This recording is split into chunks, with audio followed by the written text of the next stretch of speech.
Hey guys, welcome back. Today I thought I'd talk about Kerambits. Kerambit being the more common Indonesian term. In the Philippines, these are often referred to as Sanguts. These are common in agricultural societies. They're used for a wide variety of common tasks. It's not necessarily a fighting knife from the ground up, but it certainly can be employed quite readily as a fighting tool. Basically, we have two operational grips. We have a forward grip and we have a reverse grip. And I wanted to touch upon how we use them and some of our thoughts on Kerambits because it is so popular. Now, I gotta say, this is a shout out to my friend Allie because she's the one that inspired this train of thought. We were talking about knives for self-defense here in class, and what would be a good self-defense tool, particularly for a lady, and the subject of Kerambit came up. Now, interestingly enough, my friend Graciela Casillas, when she was approached by the Masters of Defense project to create a knife, she designed a knife that had a forward blade very similar to the Kerambit. And the thinking behind it was that it allows for this type of a clawing motion. It's very powerful, it's very devastating. It doesn't require a great deal of skill or even training to do so. It just requires an aggressive mindset. Sort of for the ladies, it would be sort of channeling your inner lioness. So this becomes very, very, very effective. Not to mention, it becomes very difficult to disarm a person from such a weapon. So something real simple that could be done immediately is a simple clawing action, and this really facilitates that. Now, the reverse grip is what we more commonly see, and here's where all the cool gee whiz stuff happens. But check this out. Hey, Alex, let me borrow you for a second.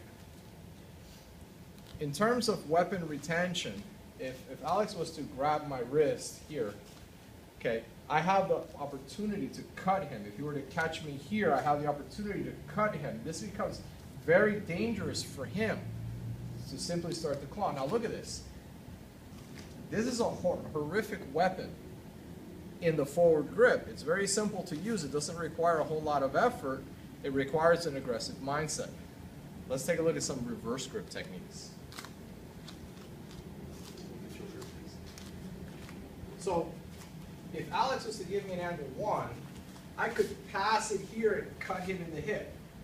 That'll take a lot of mobility out of this fight. Let's get more centered for the camera. Let's actually do it here. Another potential is as he comes in for the 1, I could rip him here. I could rip him across the face afterwards. I could pass this over and attack the hip again. There's a lot of ripping going on. He comes to hit me and I cut him across here. See that? I managed to block it and I got a little bit of an entanglement here. I can open him up here and cut the face or the throat. Start seeing how devastating this can be? The idea is we're just working the cuts wherever they present themselves. I can use this for takedowns. He gives me the 1, and I cut, and I got a hook right here. It embedded itself, and I drive him down. Okay, that's a very painful, powerful technique. If I find myself on the ground, I fell, and he's coming towards me, step in, I could take him here. There's my takedown.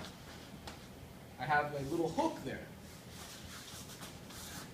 There's a lot of potential here for a lot of things. Here's another one. He gives me a 2. I came in here, I grabbed him.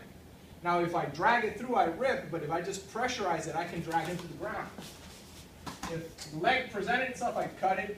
Here, bring the leg. Boom, if I cut the leg, now I've got to cut. There's a lot of ways that this can be utilized. I'm not a big fan of spinning them. But hopefully this will show you a little bit of insight as to a very cool and effective self-defense tool. If this is legal in your jurisdiction, this would be a fairly effective tool. And it's certainly very, very popular. A lot of people that are well respected really advocate these. I like them. They're fun to train with. What can I say? I really like these things. Guys, thank you very much for watching. Please be sure to subscribe. That way you can stay abreast of all our uploads. Also, hit like and share so you can help us spread the word. Drop your comments, your questions, your concerns. We'd love to hear from you. Thank you very much, guys. I'm Tony. That was Alex that was helping me, and we're with the Miami Arnis Group. Until next time, take care.